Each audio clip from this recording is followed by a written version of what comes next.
Nifty का जो आज एक्सीडेंट है, that is Bajaj finance and Bajaj Finserv. दोनों स्टॉक्स में बहुत भारी भरकम बिकवाली देखने को मिल रही है।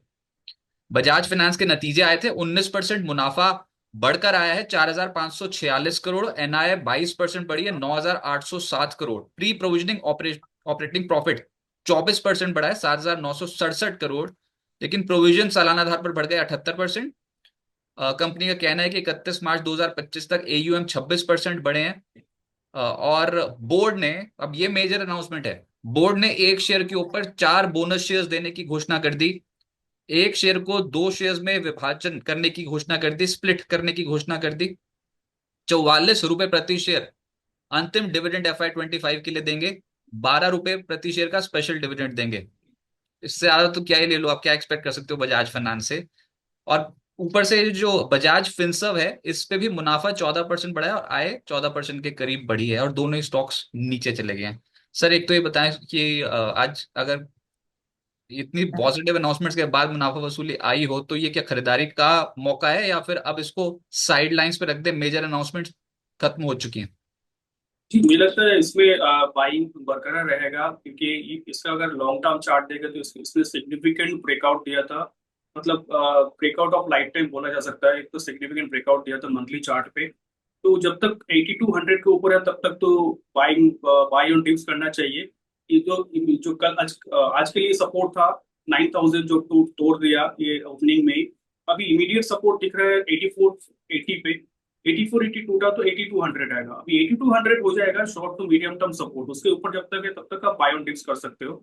8000 का स्टॉप लॉस मान के रिबाउंड में मुझे लगता है 9800, 10,000 तक 10,500 तक जा सकता है।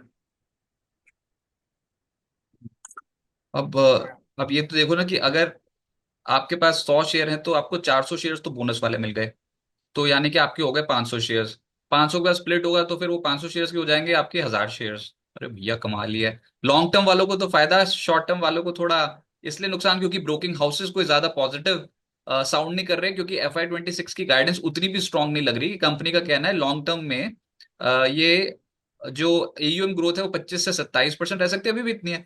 और मुनाफे की ग्रोथ 23 से 24% रह सकती है। मैनेजमेंट ने अपनी तरफ से निवेशकों को संतुष्ट करने की कोशिश की है, डिविडेंड भी दे दिया भारी भरकम।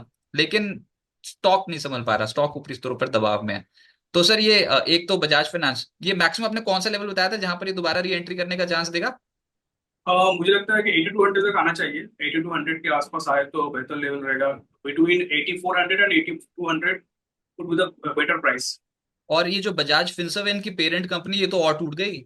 ये तो 6% नीचे, उससे भी ज्यादा, बजाज फाइनेंस से भी ज्यादा। अब इसका कौन सा लेवल सपोर्ट की तरह एक्ट करेगा? 1800 का लेवल रहेगा, बहुत बढ़िया लेवल रहेगा 1800 का सपोर्ट के तौर पे, मतलब स्टॉप लॉस के तौर पे।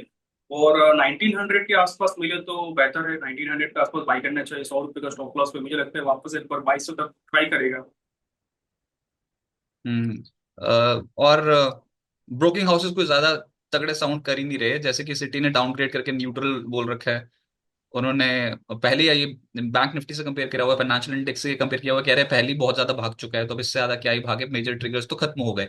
तो इसलिए वो बहुत सॉलिड ब्रोकिंग हाउसेस की हमने सुबह से कमेंट्री देखी ही नहीं है। मिली जुली कमेंट्री मैं कहूंगा कि इन दोनों स्टॉक्स पे है। तो जिनके पास है लॉन्ग टर्म के लिए उनकी तो वेल्थ बनी, शॉर्ट टर्म वालों को लग गया झटका।